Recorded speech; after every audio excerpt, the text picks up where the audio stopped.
Oke, saya mulai. Jadi terakhir kita membahas mengenai titik atau nilai kesetimbangan dan kestabilannya. Saya Pak, review, ya kenapa? rekamannya udah dimulai. Udah. Oke. Menit takut Ya, belum. hilang. Nah, saya review sedikit. Jadi kita punya persamaan. Sebentar, saya pakai Word-nya aja. Mana Word-nya? Jadi saya punya persamaan N pakai T plus 1 atau T. Ini bolak-baliknya susah. Pakai X, sorry. Ya, pakai N atau pakai X sama aja ya.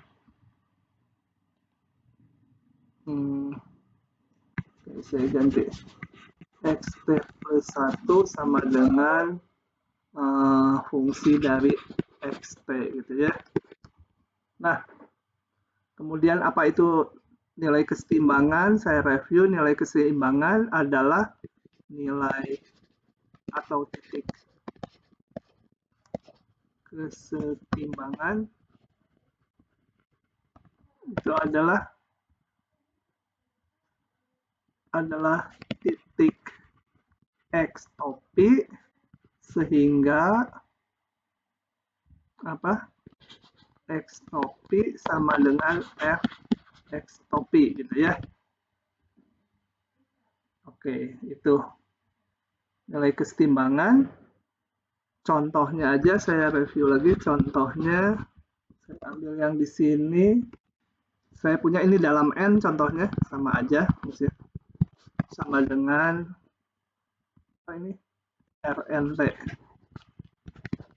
Kalau mau mencari nilai kesetimbangan kita ganti NT plus 1-nya dan NT-nya dengan nilai kesetimbangannya. Jadi mencarinya kita tulis N bintang sama dengan ini yang dimaksud dengan fungsi ini ya. Luas kanan ini fungsi ini.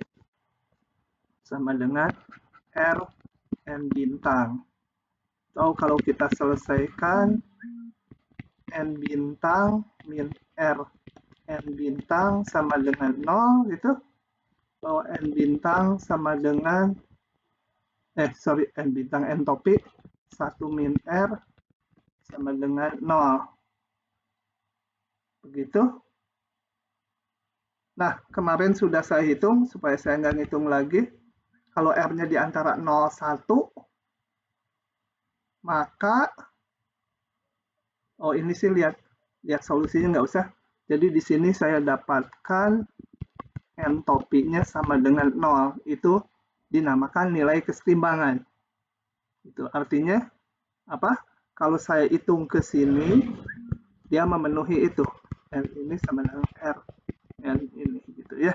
Itu nilai kesetimbangan. Nah, saya mau pakai contoh yang lain untuk menjelaskan kestabilan, yaitu yang mana ya, ini nggak ada persamaannya. Kestabilan, saya ambil yang lain. Coba saya ambil contoh lain yang nggak ada di diktatnya. Yang lain saya punya persamaan seperti ini. Misalkan X T plus 1 sama dengan XT min 2 XT min 3 kali XT gitu ya. Nah, nilai kesetimbangannya mana? Sebentar, kalau gini susah ngitungnya saya. Bentar. Saya pengennya nanti jadi seperti ini. Wah, kalau ngarang soal ternyata susah mendadak. XT, saya pengennya X min 2, X min 3 kali X min X gitu ya, sama dengan 0. Sebentar, saya reka-reka dulu ya.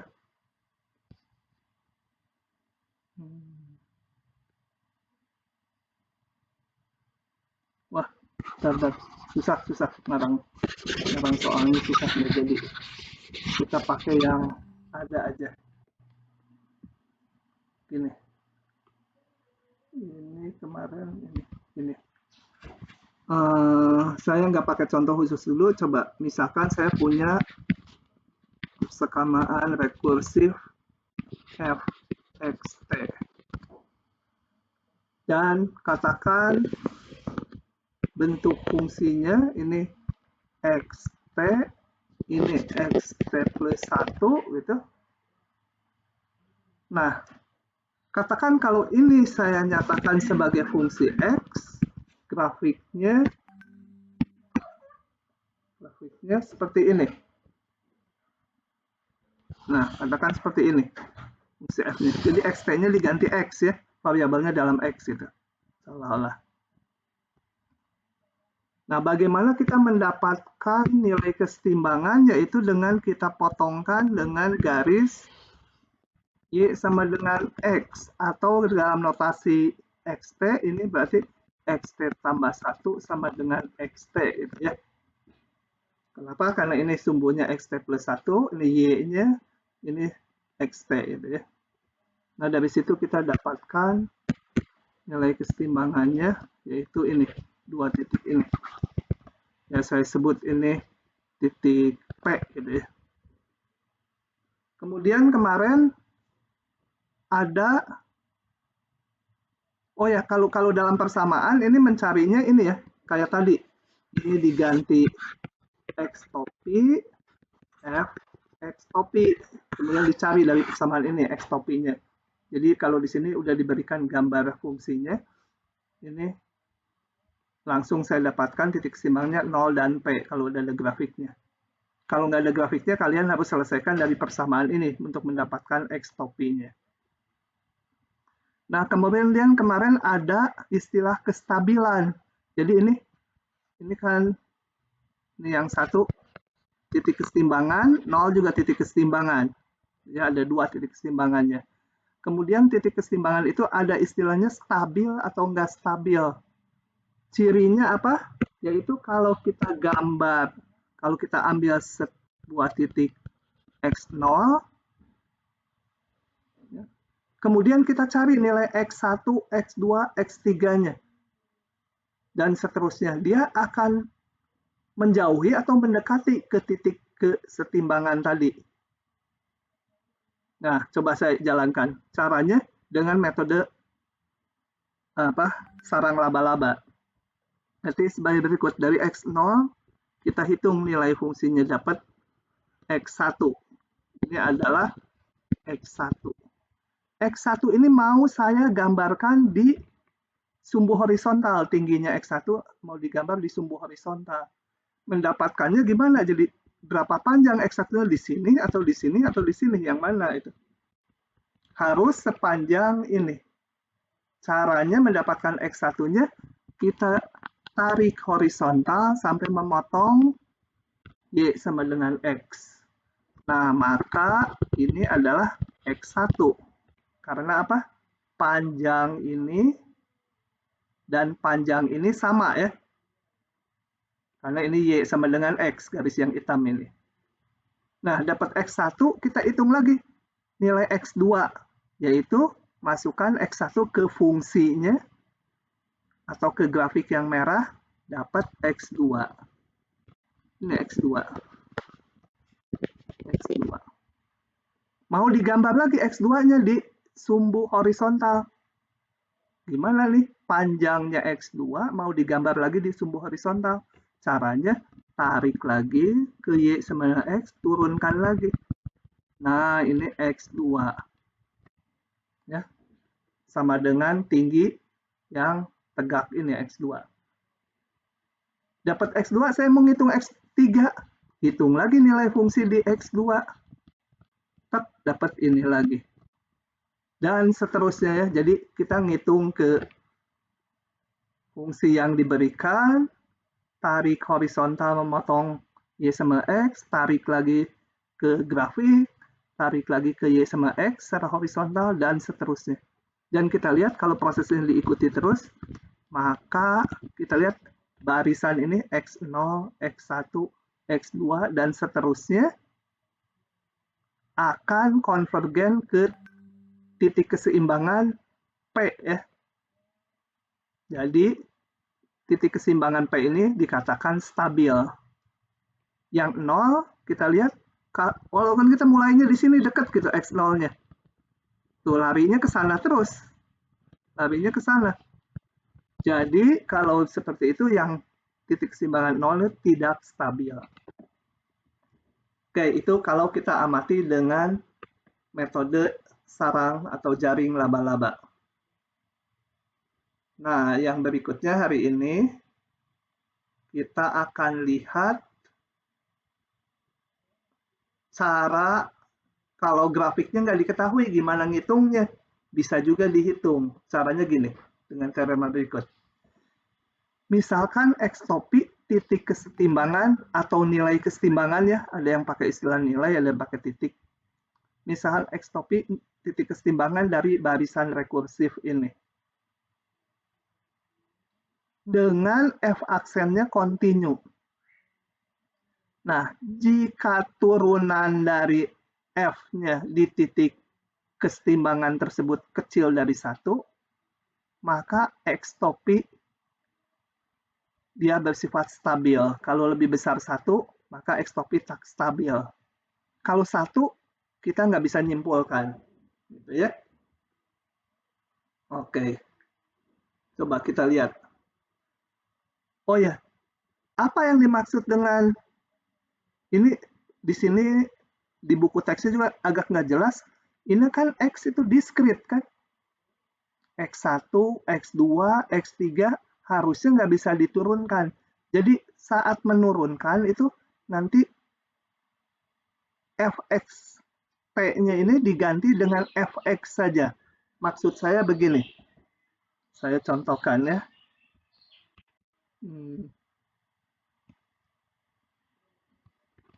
Jadi kembali ke contoh yang klasik aja.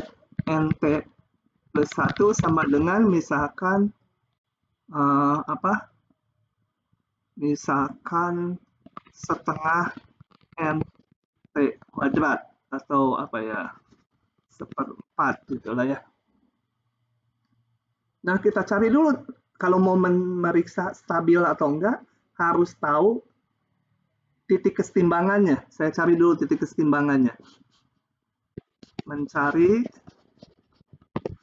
titik kesetimbangan. Caranya ganti dengan entopi.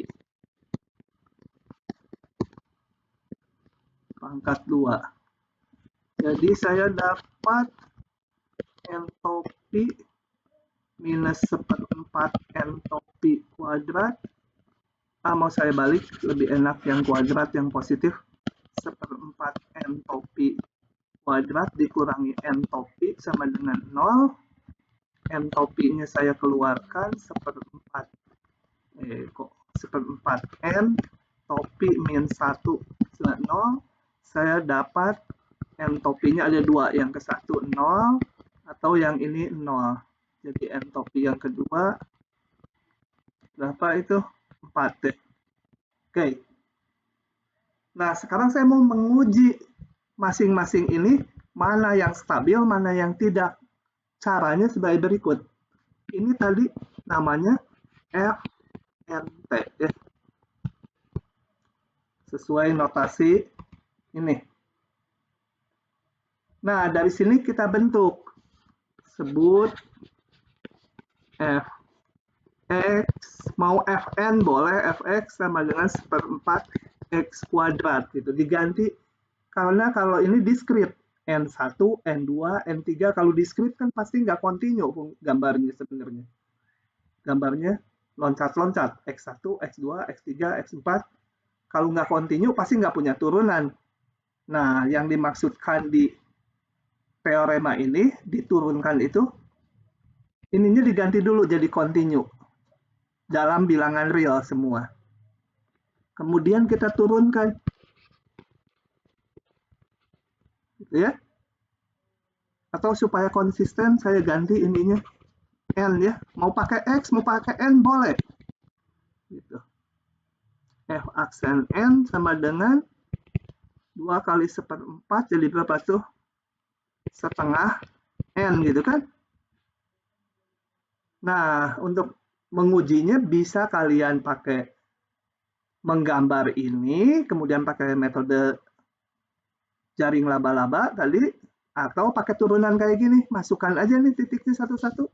Turunan di 0 adalah 0. Ini untuk N1. Untuk N2 topi sama dengan 4 tadi. F aksen 4 sama dengan setengah kali 4 sama dengan 2. Nah, dari sini kita simpulkan yang ini ya turunannya kurang dari 1. Berarti yang ini N1 topi stabil. Yang kedua, N2 topi tidak stabil. Kenapa? Karena turunannya lebih besar dari 1. Oke, begitu ya prosesnya. Jadi ininya nggak terlihat di teoremanya, harus diganti dulu jadi fungsi yang kontinu. Hasilnya kalau digambar lewat jaring laba-laba akan sama aja. Oke. Kalau nggak paham nanya ya, nanya. Karena ini sebenarnya gampang, tapi kan sesuatu yang baru, agak asing gitu, agak aneh rasanya. Oke, kita lihat soal ini. Seorang pasien disuntik obat secara periodik sebanyak 0,2 ml per hari. Tentunya disuntik mulai hari pertama gitu ya. Kadang-kadang indeks nggak jelas mulai hari ke-0 atau hari ke-1 gitu. Ya kalau nggak jelas kalian pilih aja mulai disuntik hari pertama.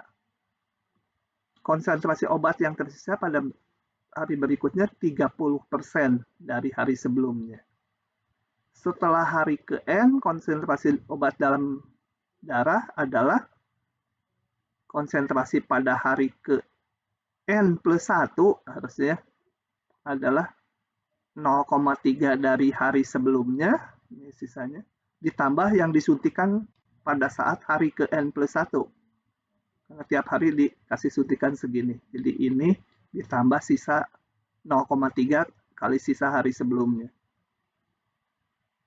Tentukan nilai keseimbangan konsentrasi obat dalam darah pasien dan tentukan kestabilannya. Nah, coba kita lihat. Saya crop dulu. Nah, saya hanya perlu nge-crop ini ya. Nah, kita lihat. Oke. Jadi tahapannya, coba lihat lagi pertamaannya. Tentukan nilai keseimbangan konsentrasi obat dalam darah pasien dan tentukan kestabilannya. Yang ini nanti aja ya. Coba. Mencari nilai kesetimbangan. Berarti saya ganti itu caranya ini dengan topi gitu ya. 0,3 C topi ditambah 0,2. Ini saya selesaikan, pindah ruas yang ini ke kanan jadi 0,7 C topi gitu ya. Ini kan 1 dikurangi 0,3 sama dengan 0,2, atau saya dapat C topinya sama dengan 2/7. Nah, kita mau uji dia stabil atau enggak. Pertanyaan berikutnya. Jadi saya bentuk dulu fungsinya. Fungsi FC sama dengan 0,3 C ditambah 0,2. Mau dalam X boleh ya. Mau dalam X boleh. Bosen dalam C, ganti dalam X dulu supaya kayak fungsi bilangan real biasa. Cari turunannya. Gitu ya. Bentar. Ada telepon yang harus saya jawab ya. Nah, turunannya sama dengan 0,3 kan? Nah, dari sini kita simpulkan F aksen di titik kesetimbangan ya tentunya 0,3 juga ya. Sama dengan F di titik 2,7 karena udah nggak bergantung lagi pada C-nya atau X-nya, ya dia konstanta. Jadi C sama dengan 2/7 stabil. Ya, titik kesetimbangannya. Terus pertanyaan berikutnya, apa tadi? Tentukan juga limit ini. Berikan interpretasi. Oke. Limit Cn.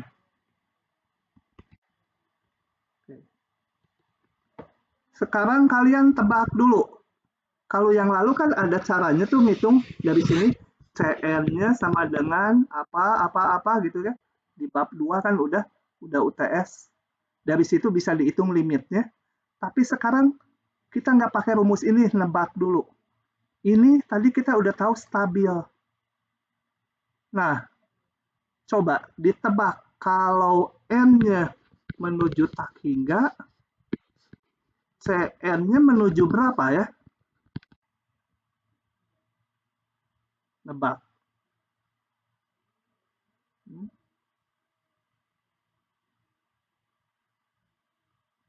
Bisa nebak?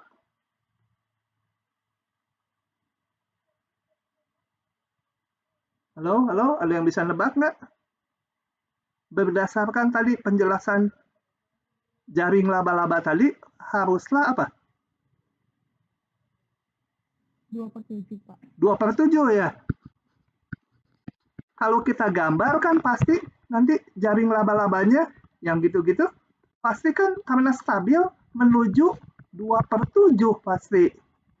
Gitu. Kalau nggak percaya, kalian hitung dengan rumus yang di bab 2.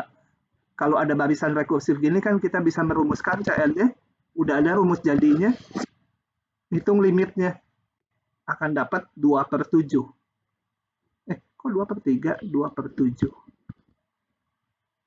Karena sekarang melalui konsep nilai kesetimbangan dan kestabilan, kita lihat bahwa kalau dijalankan metode jaring laba-laba, pasti konvergen ke sini, karena ini stabil tadi.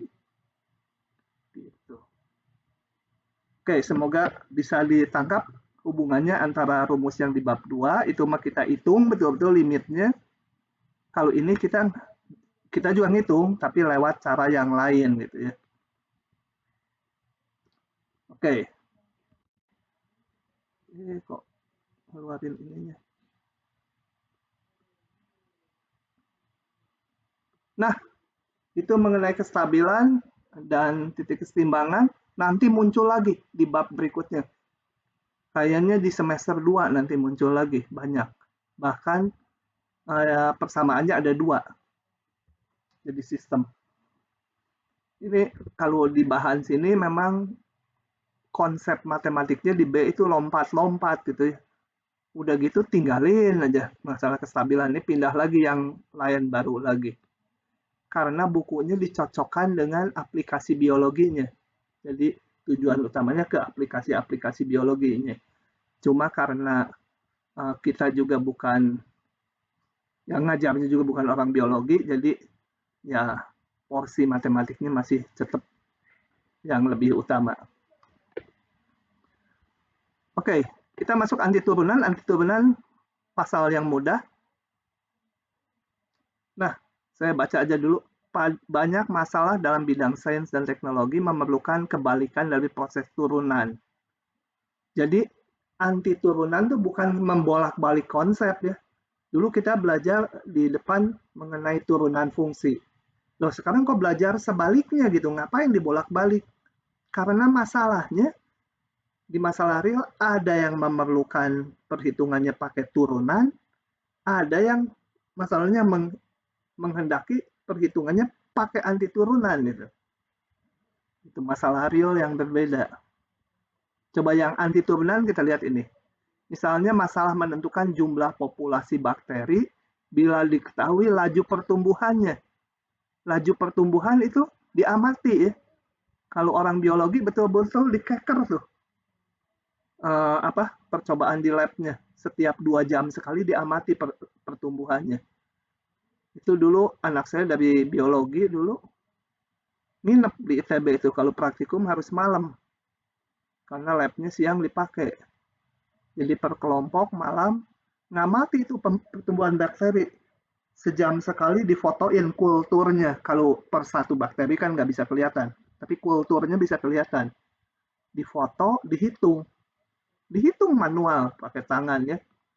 Enak kalau sekarang ada HP foto, kulturnya kelihatan. Zaman dulu nggak bisa, harus dihitung langsung, dikeceng gitu pakai mikroskop. Dihitung kulturnya, sementara ngitung juga kemungkinan udah bertambah lagi gitu. Kalau difoto, cek, baru dihitung. Sejam kemudian foto lagi, dihitung lagi. Nginep ya di ITB. Apalagi di gedung biologi itu ada setan lagi, ada hantunya. Di ITB itu banyak hantu. Oke. Nah, masalah menentukan kadar alkohol dalam darah bila laju penurunan konsentrasinya diketahui gitu ya. Jadi orang minum minuman beralkohol, kemudian diserap darah. Nah, pengen tahu di darah itu kan diurai, tadinya konsentrasinya tinggi, makin lama makin kecil, kemudian sampai mungkin menuju hingga konsentrasinya habis. Nah, ingin mengetahui seberapa banyak konsentrasinya setiap saat. Ini rada nggak cocok gitu ya. Minuman keras ini kan haram nih. Tapi bukunya pakai contoh itu sih. Saya sendiri juga sangat tidak suka minuman beralkohol. Oke. Oke, ini masalahnya. Kita lihat sekarang ke konsep matematiknya. Nah, fungsi F besar itu disebut anti turunan dari F kecil sepanjang interval I bila F besar diturunkan menjadi sama dengan F kecil. Nggak usah pusing, perhatikan aja ini. Ini F kecilnya ini, X kuadrat. Maka sepertiga X pangkat 3 itu anti turunan dari X kuadrat. Memeriksanya gimana? Ya ini turunkan aja.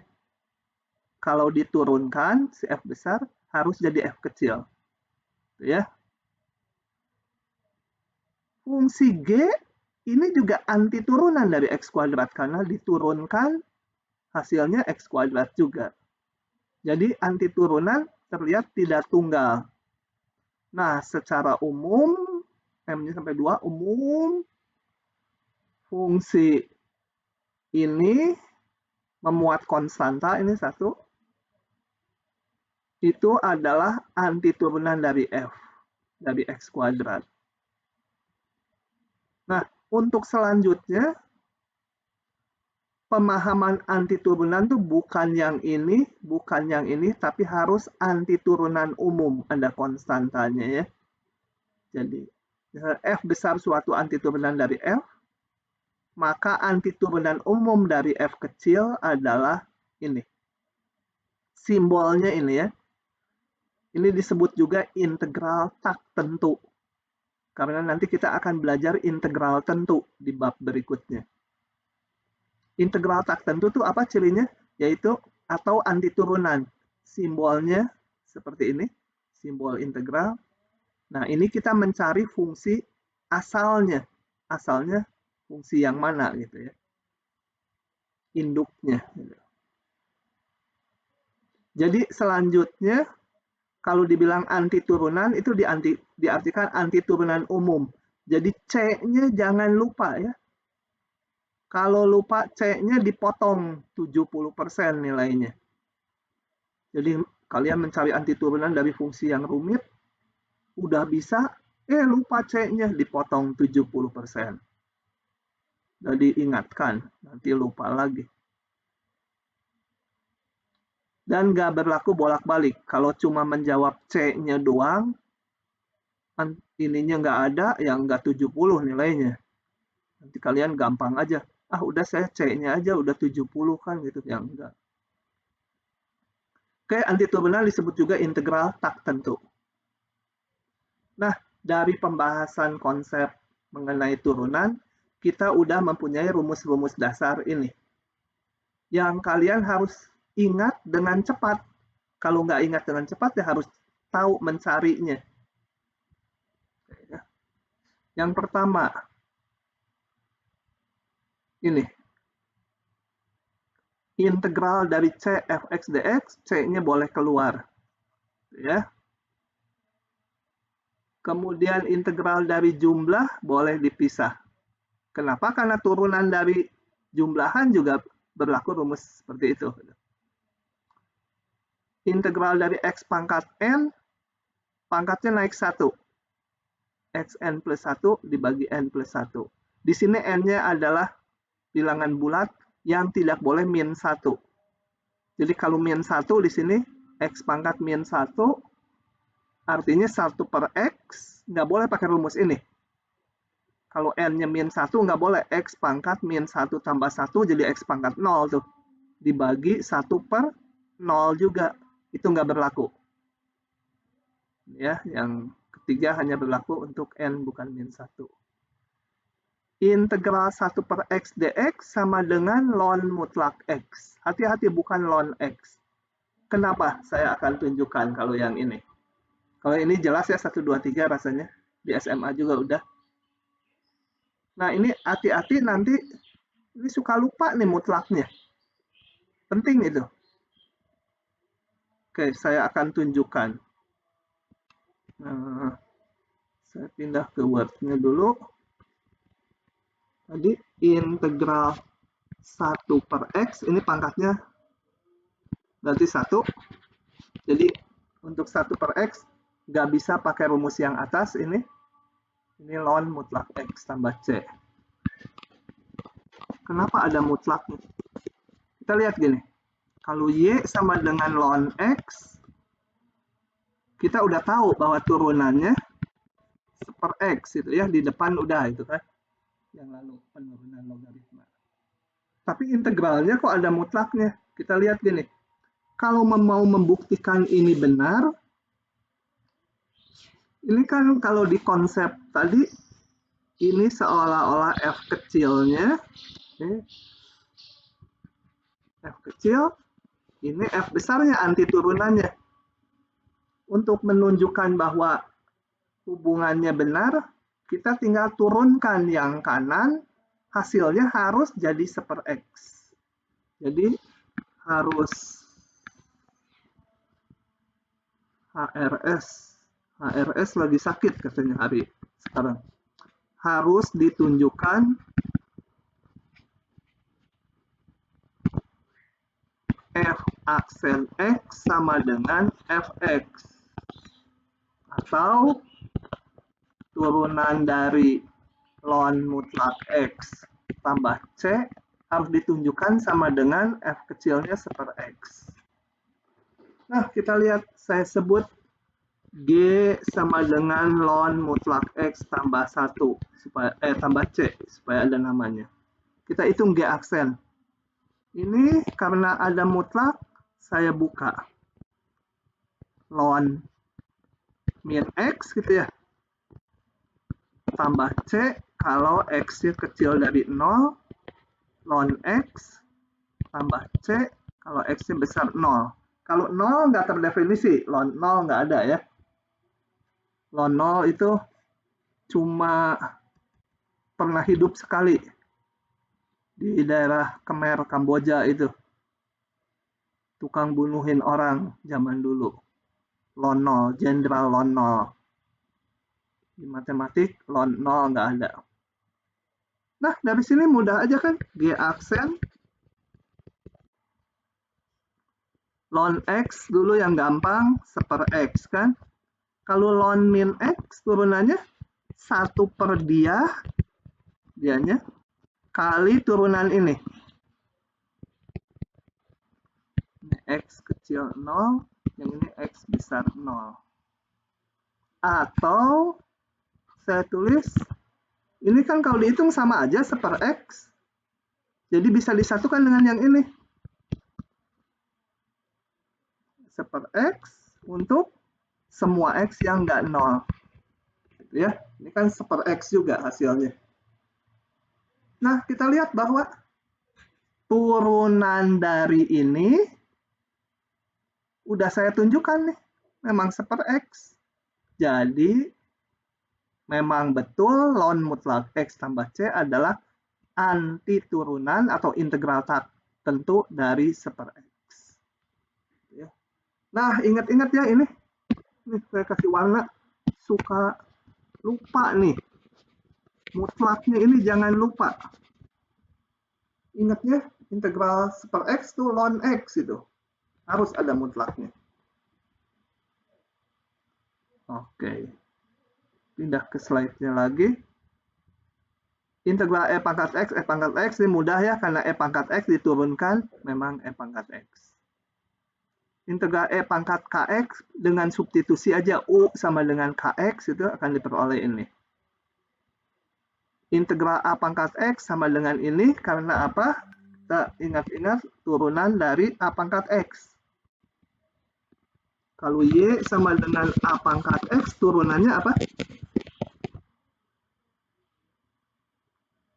Halo, ingat nggak? Kalau nggak, dilonkan, diturunkan. Ini apa? Nurul. Hah? Apa?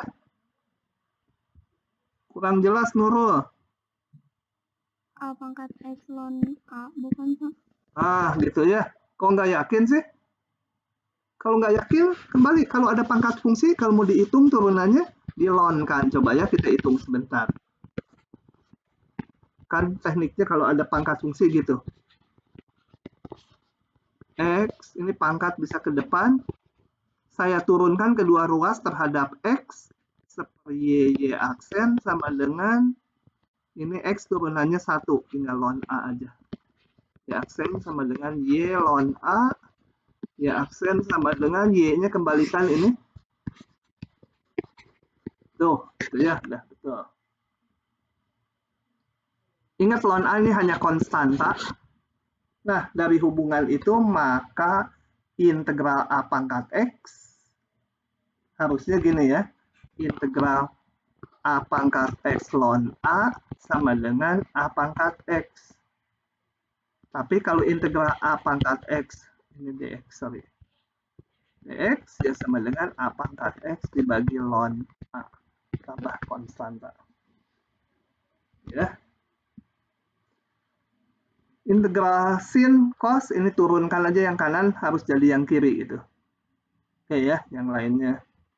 Yang perlu sin cos sekan kuadrat ini turunan tangan sama sekan turunannya sekan tangan.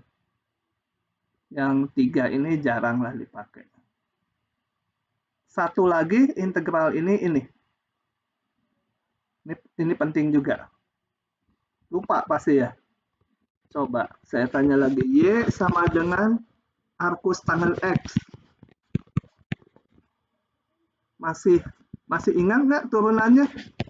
Adalah 1/1 ditambah X kuadrat. Anggap lupa, kita cari. Kalau nyari inverse gimana? Diinverskan aja kiri kanan, dihitung tangannya. Kenapa ditangankan? Supaya ini dikomposisi. Jadi, ini kan jadi identitas kan? Jadi, tangan Y sama dengan X.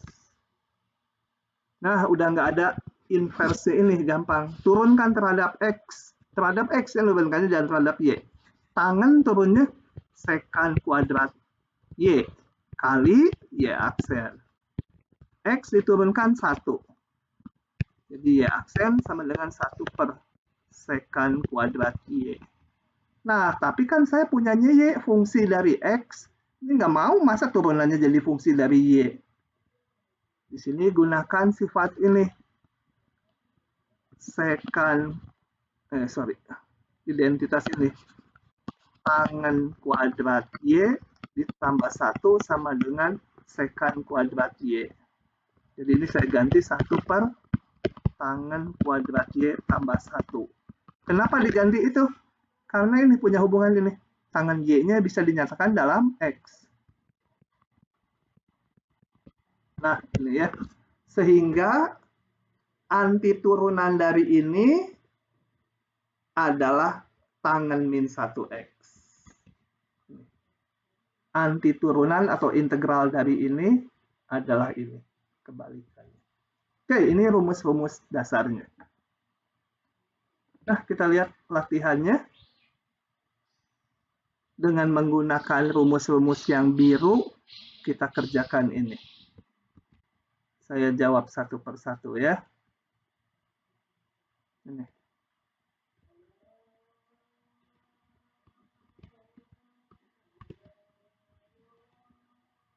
Tuh, I-nya ke bawah, nggak usah dilihat ya I-nya. Ini bukan. Nah, pertanyaannya apa? Cari anti turunan dari G, X aksen. Jadi G-nya. Integral 4 sin X ditambah 2X pangkat 5 min akar X per X. Jangan lupa tambahin DX gitu ya. Nah, di SMA udah. Ini penjumlahan kita hitung masing-masingnya. X, dx, ditambah integral 2x pangkat 5 min akar x per x dx. Ini mudah, udah ada tadi di tabelnya, yaitu min cos. Yang ini gimana?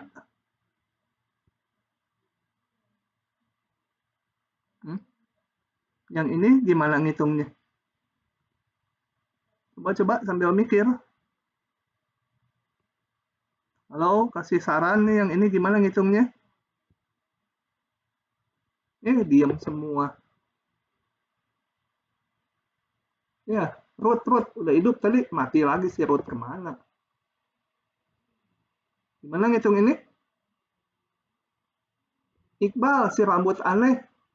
Kemana kamu? Iqbal Rizky. Hilang si Iqbal malah. Nah, Iqbal. Kenapa? Ini gimana ngitung yang ini? Saran kamu diapakan? Iqbal, bagusan gambarnya video kamu tadi cakep kok.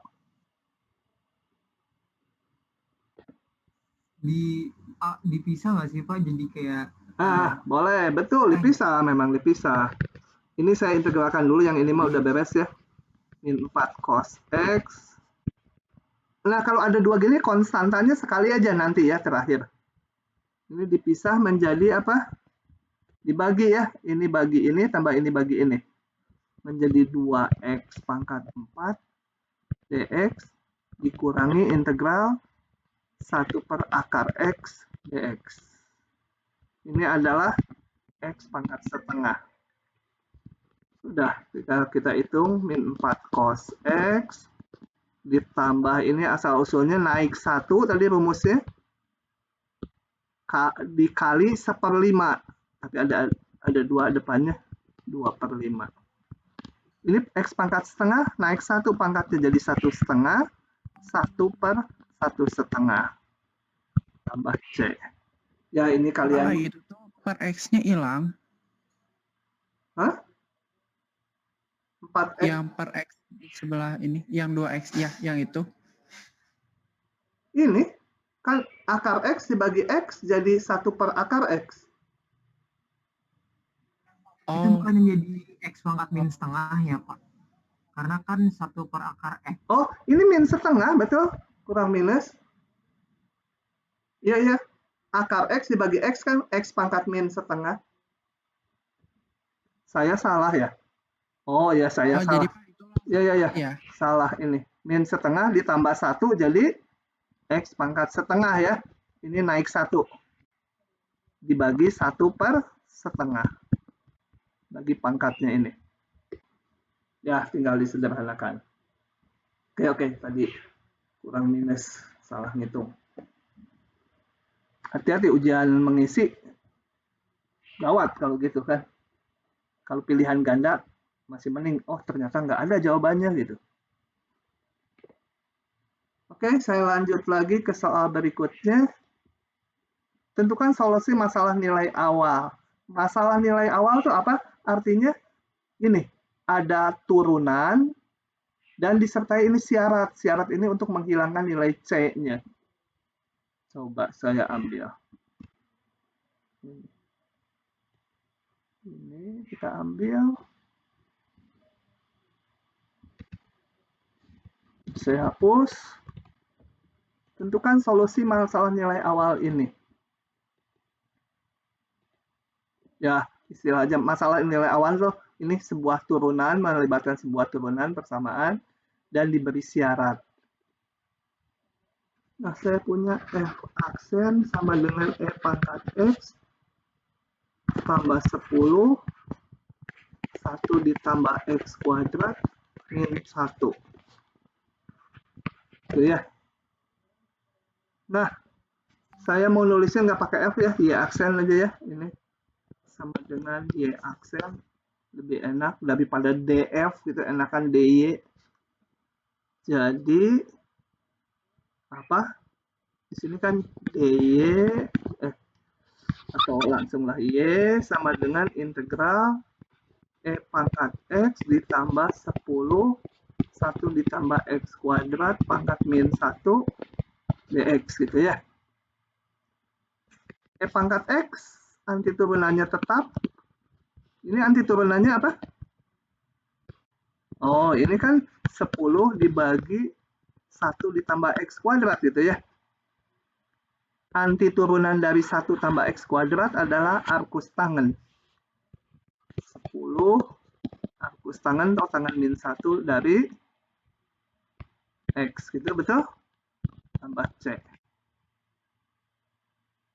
Nah, dengan syarat ini C-nya bisa dihilangkan. Jadi kalau yang gini disebutnya masih solusi umum, nanti kalau ini udah solusi masalah nilai awal, udah dihilangkan C-nya. Y0 sama dengan min 2. Jadi saya min 2 E pangkat X-nya 0 ditambah 10 tangen min 1. 0 tambah C. Dari sini E pangkat 0, 1, tangen min 1, 0, 0. Ini 1, jadi dapat C-nya sama dengan min 3. Nah, jadi solusi masalah nilai awalnya adalah E pangkat X ditambah 10 tangen min 1X dikurang 3. Begitu, C-nya udah hilang. Kalau nggak paham nanya ya, kalau nggak paham nanya. Tentukan F jika turunan 2-nya ini. Oke. Saya crop lagi soalnya. Nah.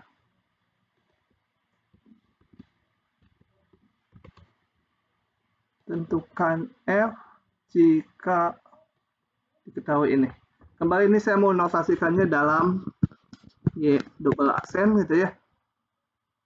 Nah, Y double aksen sama dengan 12X kuadrat ditambah 6X min 4. Ini sih nanti aja kalau udah ketemu fungsinya. Berarti Y aksen sama dengan integral 12X kuadrat tambah 6X min 4 dx sama dengan kalau dihitung menjadi ini pangkat 2 jadi pangkat 3 kali 1/3 ada 12 berarti 4. 6x jadi x kuadrat kali setengah. Di sini setengah ini ada 6 jadi 3.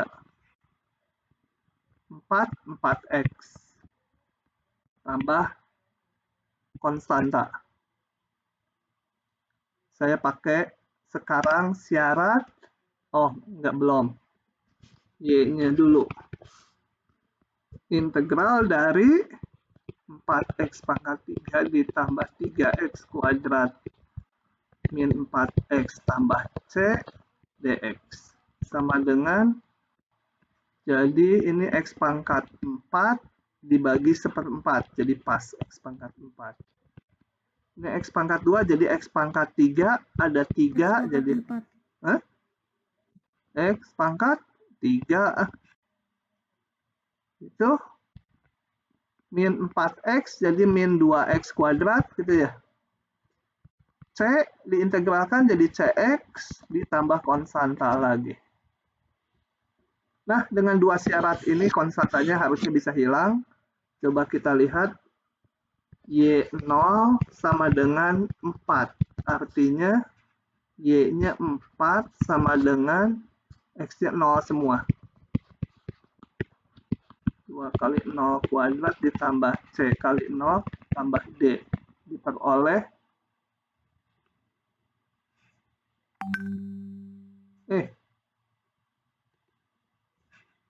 sebentar, koneksinya hilang ya.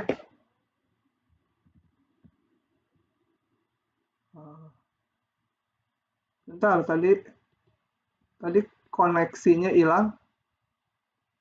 Suara saya udah terdengar lagi belum? Sudah. Pak. Sudah, Pak. Kenapa ya tadi hilang? Ada setannya. Tampilannya udah kelihatan lagi? Sudah, Pak. Tadi terikuti ya sampai mengintegralkannya ini. Sekarang saya lanjut di sini, masukkan syarat ini. X-nya 0, Y-nya 4. Jadi dapat D-nya sama dengan berapa itu? 4 ya. Nah, jadi saya bisa lanjut ini Y-nya saya tulis ulang X pangkat 4 ditambah X pangkat 3 min 2X kuadrat ditambah CX ditambah D-nya 4. Pakai syarat yang kedua tadi Y1 sama dengan 1. Jadi Y-nya bernilai 1 kalau X-nya 1. 1 pangkat 4 ditambah 1 pangkat 3 min 2 kali 1 kuadrat ditambah C kali 1 tambah 4. Atau didapat C-nya ini 1 tambah 1 jadi 2 dikurangi 2 habis. C-nya ini C aja, 4-nya ke depan jadi C-nya min 3 ya. Kalau nggak salah hitung. Jadi Y sama X pangkat 4 tambah X pangkat 3 min 2X kuadrat. C-nya min 3 X tambah 4. Itu adalah solusi akhirnya. Bisa?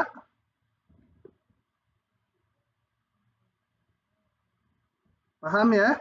Nanti turunan mah rada gampang. Cuma rumus dasarnya harus paham. Ya mau diingat-ingat boleh, tapi paling manjur ngerjain soal-soal nanti kepake ingat. Oke, itu mengakhiri bab keempat mengenai penggunaan turunan. Nah, kita istirahat dulu sampai 11:03 ya. 11:02 aja. Karena akan masuk ke bab baru. Tapi kalau sebelumnya ada pertanyaan dulu, silakan. Saya mau tanya yang mengenai UTS, Pak. Ya. Jadi di LMS itu udah ada yang nilai PG isiannya. Terus saya mau tanya, kalau yang nilai seluruhnya kira-kira keluarnya kapan ya, Pak? Nggak tahu, belum dikoreksi. Esainya aja belum nyampe ke saya. Nah, rekamannya udah jalan. Kita masuk ke bab integral ya. Oke. Nah, bab integral ini kita mulai dengan notasi sigma. Notasi ini untuk menyingkat nanti penjumlahan yang suku-sukunya panjang gitu ya. Dengan notasi ini. Jadi pendek. Nah, kalau kita mau menuliskan penjumlahan A1 tambah A2 tambah A3, di mana ini masing-masing bilangan ya, sampai AN berhingga ya, sampai N aja. Cuma N-nya bisa 1000, bisa 10, bisa semiliar, tapi N-nya berhingga. Nah, dinotasikan seperti ini. Ini bacanya sigma, I dari 1 sampai N, AI. Jadi kalau gini, kalau yang depannya ditutup, bacanya ini tuh artinya di kepala kita adalah A1, masukkan I-nya 1. Ditambah I-nya jadi 2. A2, A3, A4, A5, sampai AN. Dijumlahkan. Itu notasi aja mempermudah nanti kita penulisan. Sigma dari 1 berapa?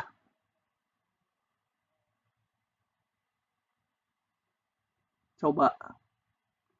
Dari notasi di atas, maka ini berapa hasilnya? 7. Halo, berapa? Fadia udah hidupin mic, tapi nggak ada suaranya.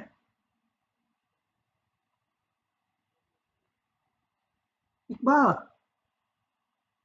Bapak Iqbal, tebak aja, nggak salah juga nggak apa-apa. Ya Pak. Ini berapa nilainya, Kang Umar? Ngelamun aja, pertanyaan juga nggak menyimak. 1 Pak. 1. Coba 1. kita lihat ya. Saya mau crop seluruhnya supaya kelihatan.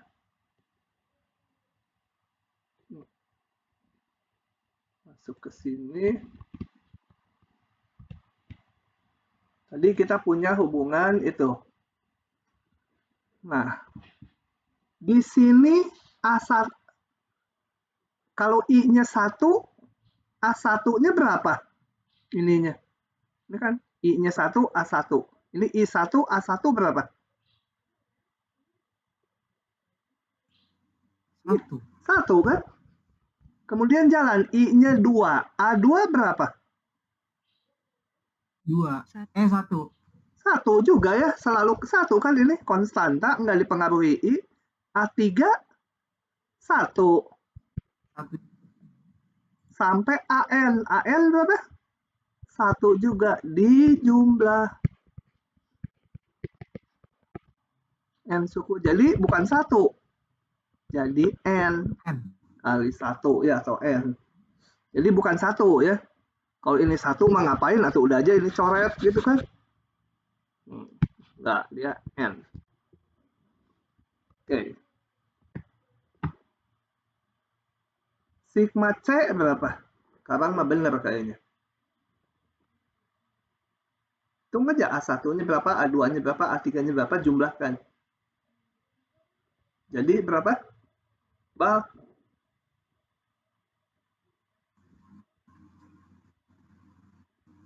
N kali C Pak. N kali C. Atau C kali N sama aja ya. Kemudian sigma CAI, C-nya bisa keluar. Kenapa? Karena ini CA1 tambah CA2 tambah CA3 sampai CAN. C-nya bisa keluar, tinggal A-nya yang dijumlah. Penjumlahan dua suku bisa dipisah gini, pengurangan juga bisa seperti ini. Kalau mau dibuktikan mah buka aja ini satu-satu. I-nya 1, A1 tambah B1. I-nya 2, A2 tambah B2. Kemudian kita susun nanti bisa dibuat jadi ini. Nah, oke, coba kita lihat. Ini nggak usah lah, bawah buktinya. Ini saya langsung berikan aja. Ini kalian lewat aja ya. Ini langkah di bawah yang dalam tabel ini mau membuktikan bahwa jumlah ini hasilnya ini. Boleh pakai cara ini, boleh pakai rumus deret apa namanya ya di SMA tuh yang kayak gini, deret tambah gitu ya, deret aritmatika gitu ya. Nah, oke. Ini nggak usah buktinya, tapi yang perlu diingat ini 3 ini. Tapi kalian kan open book, jadi ya yang penting kalau diperlukan sigma I kuadrat, sigma I pangkat 3 dengan cepat bisa mencari di catatannya. Ada bagusnya kalau ujian tuh kalian bikin cheat sheet-nya itu ya, ringkasan gitu, 1 atau 2 halaman rumus-rumus penting.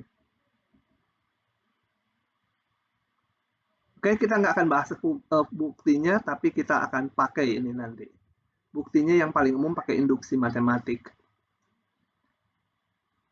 Oke, kita lihat contoh dulu. Tentukan nilai dari sigma ini. Nah, ini saya kalikan aja yang dalam itu.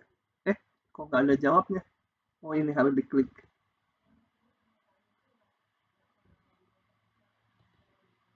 Oke, kita lihat aja hitungannya rada panjang mungkin. Sigma ini saya kalikan dulu satu per satu menjadi ini. Kemudian ini saya pisahkan sigmanya, tadi jumlah atau kurang bisa dipisah sendiri-sendiri. Konstanta bisa ke depan. 4, ini min 1-nya jadi tinggal I aja. Min 3-nya ke depan. Kalau mau tinggal sigma 1, atau minnya aja yang ke depan, sigma 3. Nah, yang ini tadi adalah 3 kali N jumlahnya. Sigma I tadi N kali N plus 1 per 2. Lupa saya benar nggak ya? N kali N plus 1 per 2. Oh, betul. Sigma I kuadrat kita ganti dengan ini. Enak nih kuliah online, ujian nggak usah ngapalin ini. Sederhanakan aja. Kalikan 1 per 1, susun yang dari pangkat tertinggi ke rendah. Oke, jadi bentuk sigma ini hasilnya adalah ini. Gitu ya. Oke. Nah, kita akan mengarah ke hitungan yang sangat panjang.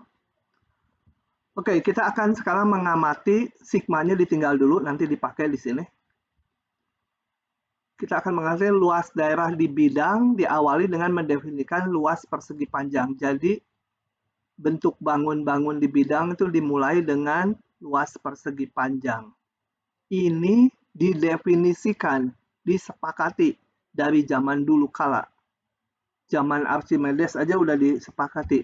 Kalau ada sebidang tanah persegi panjang, maka luasnya adalah panjang kali lebar gitu ya.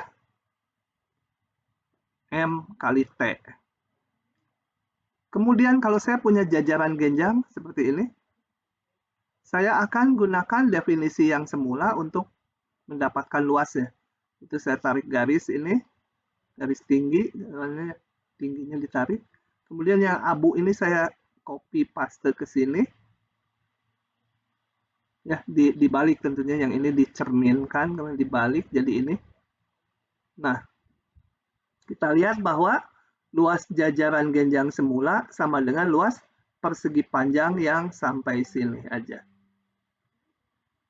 Kembali M kali T, atau luas jajaran genjang alas kali tinggi. Kalau ada segitiga siku-siku gimana? Nah, saya bikin duplikatnya yang sama dan sebangun di sini. Kemudian saya tempel dia sebagai direndeng jadi persegi panjang lagi. Ada 2 segitiga sama sebangun. Luas seluruhnya adalah M kali T, luas segitiga siku-sikunya setengahnya. Setengah ini kali ini. Kalau ada segitiga sembarang, ya saya pecah menjadi 2 segitiga siku-siku. Tarik garis ini, tegak lurus ke bawah. Yang kiri saya bisa hitung, yang kanan juga bisa hitung. Dengan rumus luas segitiga siku-siku. Kalau kita hitung, masing-masing dijumlah akan didapat ini. Sehingga luas segitiga adalah setengah alas kali tinggi. Kalau ada poligon, segi N, gitu ya, N-nya berhingga, saya bisa pecah-pecah dia jadi persegi panjang atau segitiga siku-siku. Atau segitiga juga boleh. Sehingga luasnya bisa kita hitung dengan menjumlahkan masing-masing segmen bangunan yang udah kita pilah-pilah tadi. Nah, sekarang masalahnya kalau lingkaran gimana? Lingkaran. Nggak bisa kita bikin jadi pakai segi N kan? N-nya banyak pun nggak bisa, ini karena melengkung. Nah, kita akan ngikuti perhitungan yang dilakukan oleh Archimedes untuk menghitung luas lingkaran jari-jari satu. Kalau jari-jarinya nggak satu, tinggal nanti proporsinya aja gampang. Archimedes, kita lihat ini. Manusia purba ini ya. 287 sebelum Masehi sampai 212 sebelum Masehi. Berarti umurnya berapa tuh? 75 dia umurnya. Hebat juga manusia purba, umurnya 75. Nah, dia melakukan perhitungan luasnya sebagai berikut, luas lingkaran. Saya klik ya, ini hitungannya panjang. Yang ini juga nggak terlalu penting buat kalian ke integral, tapi idenya yang penting. Nah, zaman Archimedes itu kan zaman kuno sekali, jadi orang nggak terlalu sibuk, banyak nganggur mungkin. Jadi Archimedes melakukan seperti ini. Mula-mula dia bikin ini, segi 4 beraturan atau persegi gitu ya, di dalam lingkaran. Segi yang beraturan. Ini mudah dihitungnya yang krem ini.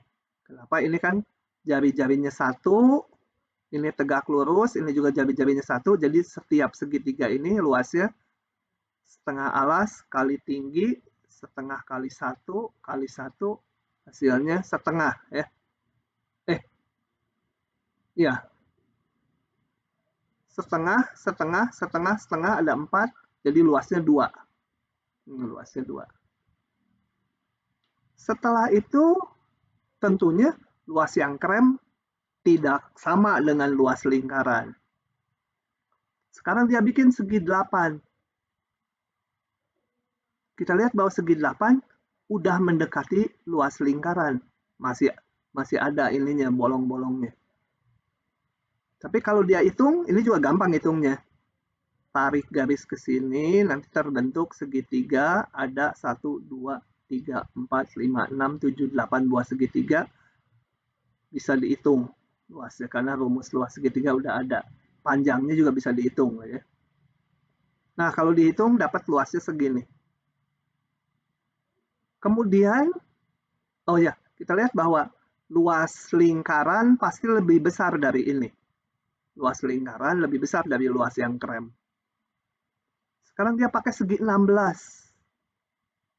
Ya, terlihat hampir berimpit, tapi kalau kita lihat pakai mikroskop elektron gitu, masih banyak celahnya.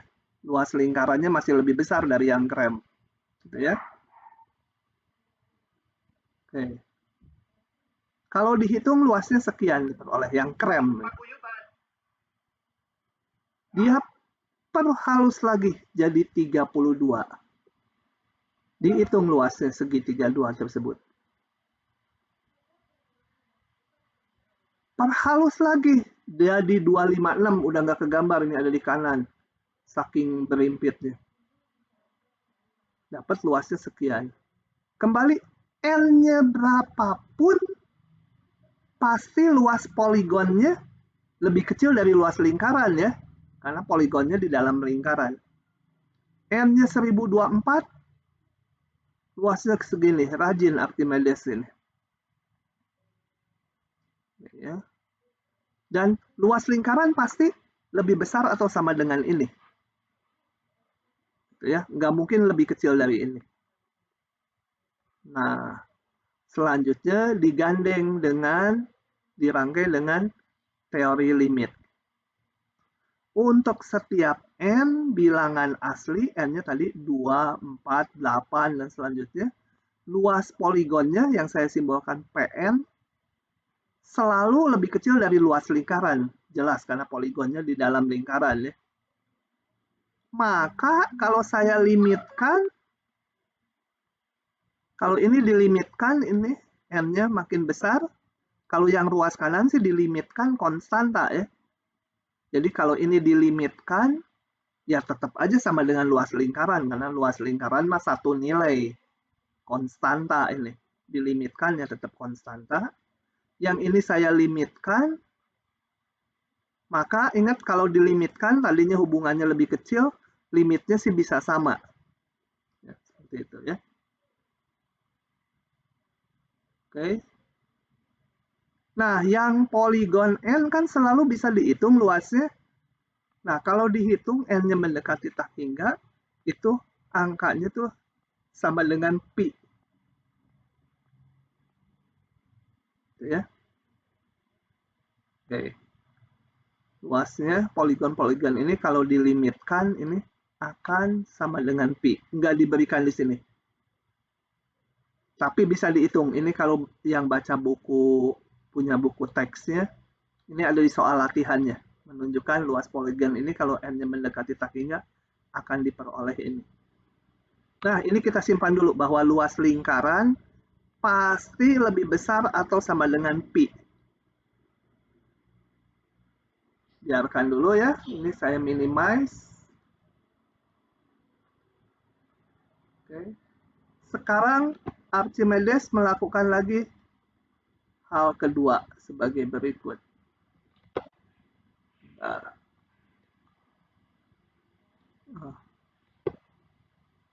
Nah, sekarang dia melakukan sebagai berikut.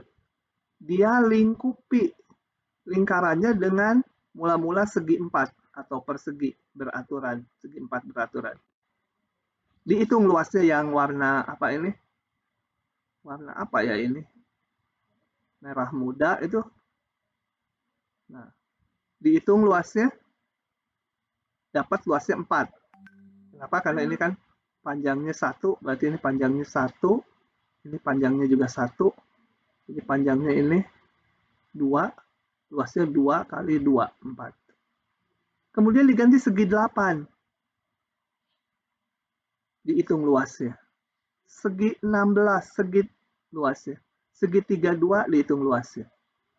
Terus, ya nggak sampai 2024, terus masih. Kita lihat bahwa luas lingkaran pasti lebih kecil dari luas poligon. Luas poligonnya kalau yang tadi saya sebut PN, yang ini saya sebut TN, pakai T ya. Karena poligonnya dari melingkupi lingkaran ya. Nah, saya limitkan lagi.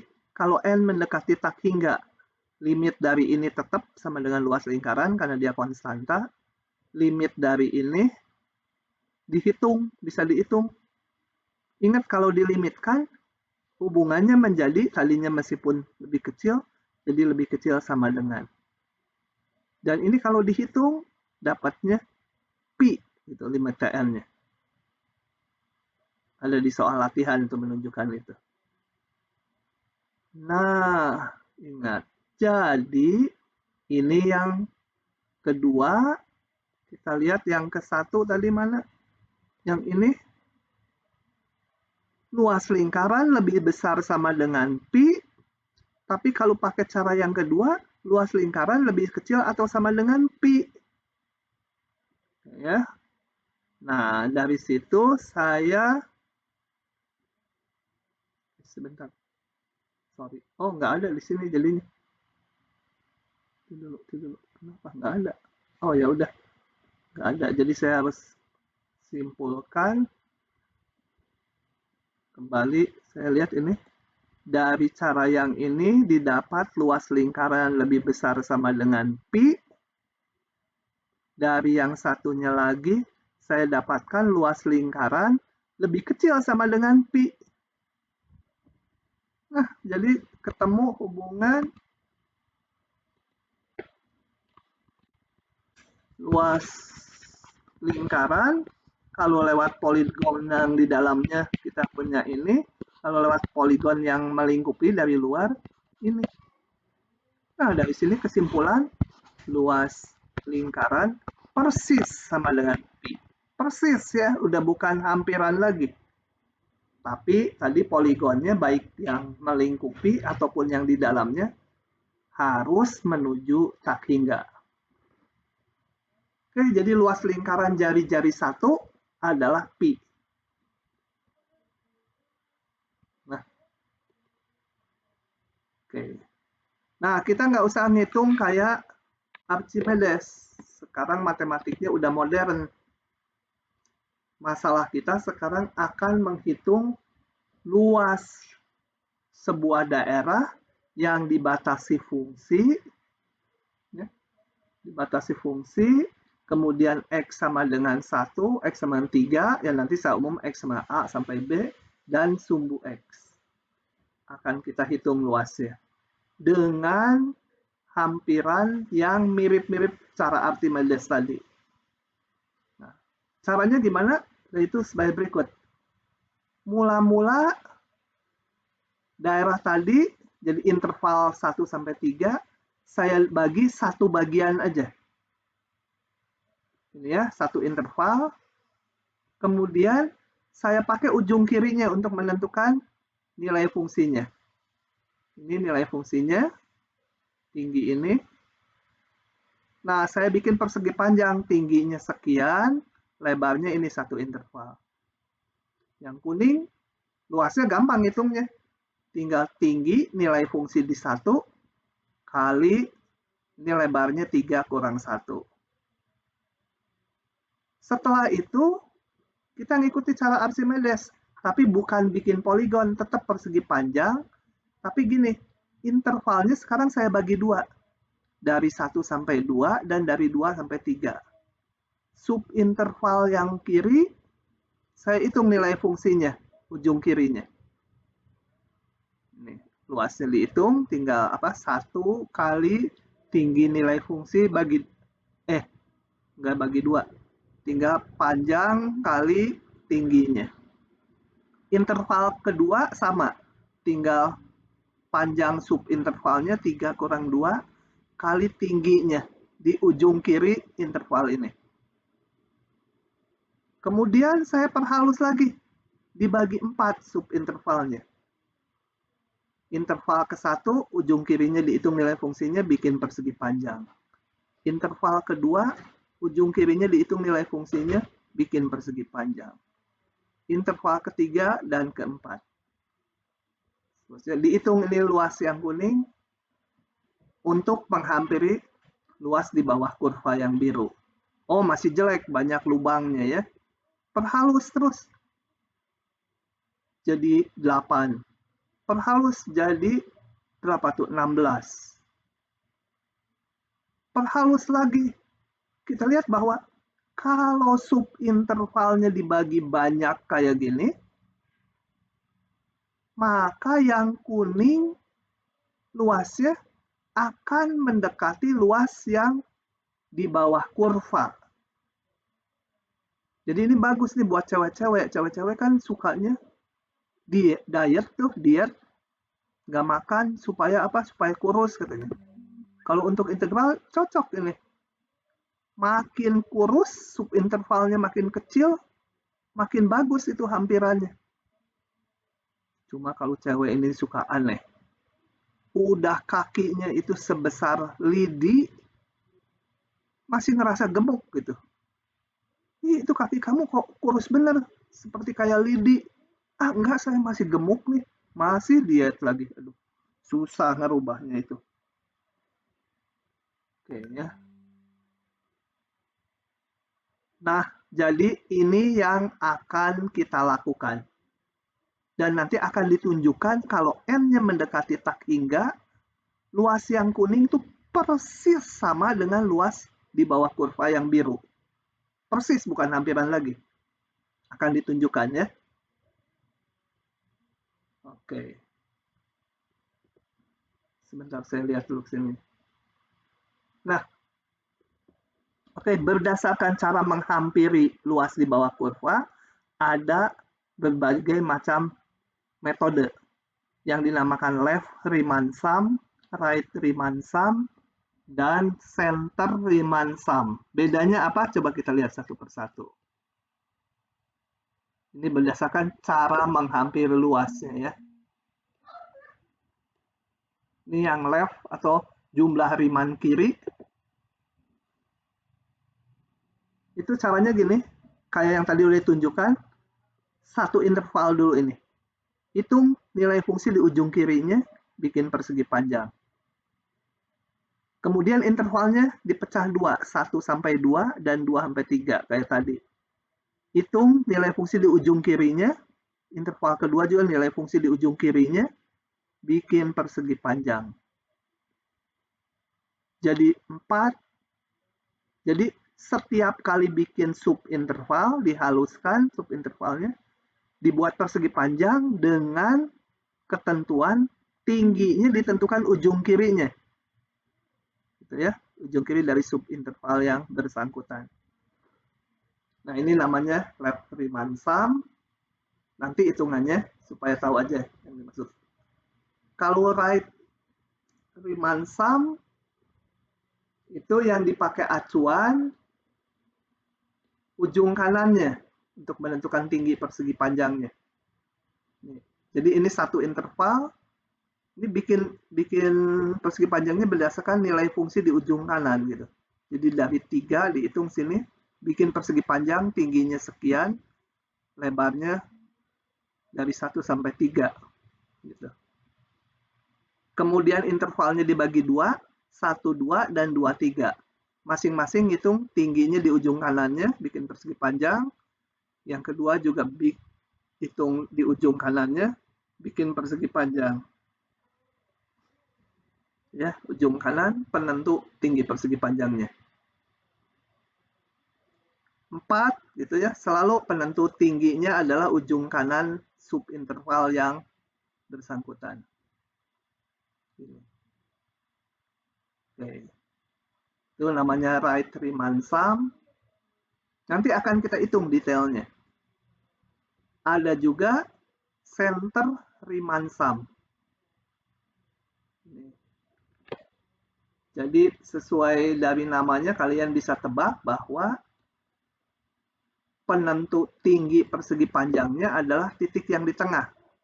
Kalau satu subinterval, jadi di 2 dihitung. Di 2 bikin persegi panjang. Kemudian intervalnya diperhalus 1, 2, dan 2, 3. Masing-masing pilih tengahnya untuk penentu tingginya. Di tengahnya.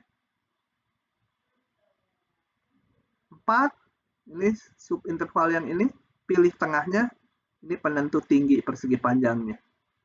Yang kedua juga penentunya ini, penentunya ini, penentunya ini. Gitu ya. Oke. Kalau diamati, saya udah tutup ya. Maka, saya buka salah satu aja yang ini. Yang right Riemann. Saya buka lagi. Kalau diamati secara geometris, secara gambar ini,